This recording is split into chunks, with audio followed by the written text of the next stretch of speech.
Well, it's plausible in that he changed his mind after it became clear to the UK that they couldn't get the second resolution through the Security Council, which earlier they thought they had required.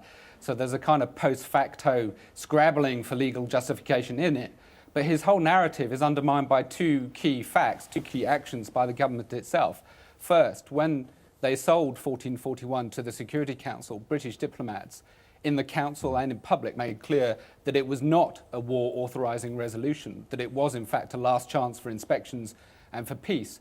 And secondly, if the British believed that 1441 was in fact sufficient justification, why did they go back to the Security Council for a second authorising resolution? I mean, this is just extraordinary. I'm sorry. I mean, the Blair supporters, the Goldsmith line is now becoming a sort of, honest people disagree over the legal justification. This is just not plausible. If you going to the Security Council for a Security Council resolution is a very, very serious matter. You don't do it to clarify views amongst lawyers in Britain. You do it because you need that authority to go to war.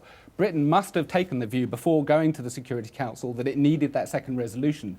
If it had already felt that it had sufficient justification in 1441, why did it go again to the Council? In fact, there's something worse than that, because if you go to the Council and ask for legal authority and don't get it, then you are explicitly not authorised by the Council to use force. You can't then go back and say, well, actually, the earlier resolutions that we had give us sufficient justification when you've gone back to the Council for a second bite of the cherry and been turned down.